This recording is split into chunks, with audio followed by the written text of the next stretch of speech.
Perkenalkan, nama saya Claudia Wina, NIM 19104168766, kelas A2 Pagi Manajemen, dosen Adi Mursalin, SEMM. Di sini saya akan membacakan ringkasan yang sudah saya ringkas mengenai strategi distribusi. Dalam dunia pemasaran, tentu saja ada yang namanya pendistribusian. Untuk mendirikan sebuah usaha yang berkembang, tentu saja harus ada distribusi yang tepat dengan para agen pemasaran di pasaran luas, dan salah satu hal yang paling penting dan menjadi dasar adalah dalam dunia pemasaran adalah urusan strategi distribusi. Strategi distribusi harus tepat sasaran dan harus sesuai langkah pemasarannya. Sebuah sistem manajemen harus mengambil langkah yang tepat dalam mengambil keputusan yang sangat kritis tersebut. Dalam pemilihan strategi yang tepat, tentunya harus sesuai dengan pemilihan agen serta teknik pemasaran yang tepat guna. Pengertian strategi distribusi dalam dunia pemasaran tentu tidak bisa terlepas dari faktor produksi, distribusi, dan konsumsi. Keseluruhan proses tersebut merupakan serangkaian dari sebuah strategi dalam proses penyaluran. Dalam prosesnya, tentu harus mengenal lebih jauh tentang apa yang dimaksud dengan strategi. Seperti namanya sendiri, strategi distribusi memang menjadi sebuah tanggung jawab dalam dunia pemasaran. Dalam sebuah pendistribusian, barang ataupun produk lainnya, tentu saja dari tangan produsen menuju ke konsumen, pasti ada sebuah perantaranya. Perantara tersebut akan menjadi sebuah jembatan. Teknik seperti itulah yang dinamakan dengan strategi distribusi. Nantinya, dalam strategi tersebut akan lebih dikenal dengan sebutan saluran distribusi. Jika diperhatikan lebih lanjut, kumpulan saluran tersebut merupakan sebuah perusahaan dengan kewenangan tertentu, mengambil alih sebuah produk atau jasa untuk dapat disampaikan atau turun ke tangan konsumen. Jenis strategi distribusi eceran atau retail. Dalam dunia pendistribusian, tentu saja terdapat beberapa jenis yang harus diketahui.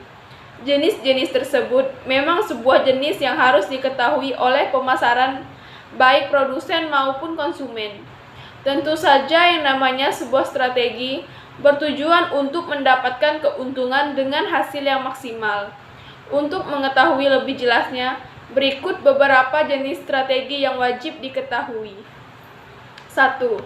Strategi insentif. Dalam strategi yang satu ini, ada sebuah keunikan yang disajikan, yaitu sebuah strategi yang menjadi dasar dalam sebuah penempatan produk dagang. Biasanya yang dilakukan oleh sebuah perusahaan tertentu adalah dengan mengedarkannya secara eceran atau bisa disebut dengan langkah retail. Pengecernya juga disebut distributor. 2. Strategi selektif. Sama halnya dengan strategi yang sebelumnya. Strategi yang satu ini tentu bertujuan untuk memberikan dampak terbaik dalam sebuah produksi barang tertentu. Perbedaan dengan strategi sebelumnya adalah melalui strategi yang satu ini, produsen akan memilih distributor yang tepat untuk mendistribusikan produknya. 3. Strategi secara eksklusif. Seperti strategi-strategi sebelumnya, perbedaannya adalah dengan yang sebelumnya adalah untuk strategi yang satu ini lebih eksklusif dibandingkan dengan yang lainnya. Hal ini terjadi karena kebutuhan produksi yang diedarkan adalah merupakan barang-barang dengan kualitas dan kuantitas produk yang tinggi. Jenis strategi saluran distribusi.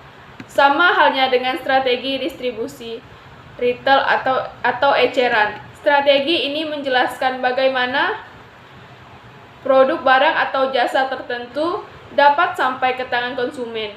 Untuk lebih jelasnya, maka dapat dilihat dalam penjelasan berikut ini. 1. produsen ke konsumen.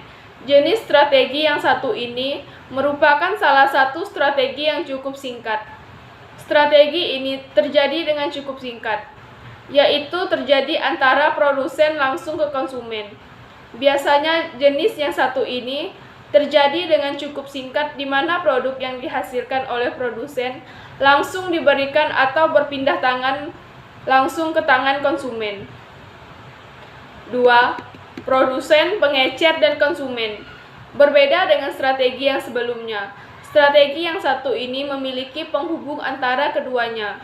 Perbedaan yang satu ini adalah dengan adanya pengecer di antaranya, maka produsen tidak langsung memberikan barang produksinya ke konsumen, namun terlebih dahulu melewati pengecer. Melalui pengecer ini nantinya produsen tidak akan langsung menemui konsumennya. Hal ini tentu juga sebagai langkah pemasaran yang tepat guna. 3. Produsen ke pedagang besar, kemudian pengecer dan konsumen. Untuk yang satu ini, tentu saja produsen yang dimaksud adalah produsen dengan tingkat produktivitas yang tinggi. Selain itu, produsen tentu saja akan memberikan atau menaruh produknya pada sebuah perusahaan besar yang dalam hal ini akan disebut sebagai pedagang besar. Setelah sampai di pedagang besar, produknya tidak akan langsung turun ke tangan konsumen secara langsung. Setelah berada di tangan pedagang besar, maka produk akan disalurkan ke pengecer. Untuk langkah dan proses selanjutnya akan sama dengan yang terjadi pada poin kedua. Hal semacam ini memang menjadi salah satu strategi yang lebih tepat guna sehingga produk yang dihasilkan produsen pada kesempatan pertama akan mengalami kenaikan minat beli dari konsumen. 4. Produsen melalui agen, pengecer, konsumen. Untuk strategi yang satu ini, kebanyakan akan menggunakan agen yang memang telah ditunjuk sebelumnya. Penunjukan tersebut merupakan langkah yang preventif dalam menunjang keberlangsungan produk dari tangan produsen. Biasanya, setelah produk sampai di tangan agen, maka agen akan mencari pengecer yang tepat untuk ditunjukkan sebagai penyalur. Proses penyaluran tersebut intinya akan menjadi kunci yang cukup efektif dalam memasarkan produknya. Cara ini terkesan lebih khusus. Namun cara yang satu ini cukup memberikan dampak serta hasil yang efektif. Contoh distribusi dalam bisnis. Dalam sebuah bisnis, tentu saja strategi distribusi sangat erat kaitannya. Hal semacam ini takkan lepas dari peran serta usaha sang produsen dalam memasarkan produknya. Dalam hal semacam ini, contoh dalam bisnis terkait strategi pendistribusian adalah dengan melihat cara yang dilakukannya. Yang pertama adalah distribusi lokal. Dengan penerapannya, maka bisnis yang dijalankan akan semakin maju tanpa adanya kendala yang berarti. Selanjutnya adalah Wallace. Contoh strategi yang satu ini dalam bisnis merupakan salah satu yang cukup sering digunakan. Penerapannya lebih ke arah yang lebih besar dan strategi yang sebelumnya. Penggunaan distributor memang merupakan andalan dalam penggunaan strategi semacam ini.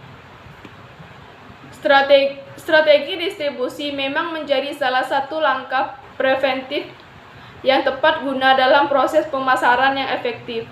Untuk memberikan dampak serta hasil yang maksimal, tentu saja harus ada acara serta penunjukan agen yang tepat. Hal yang perlu diperhatikan dalam membangun strategi distribusi yang optimal adalah dengan melakukan manajemen inventory yang optimal agar seluruh stok Anda selalu berada dalam kendali. Demikian ringkasan saya. Jika ada salah kata, saya minta maaf. Sekian dan terima kasih.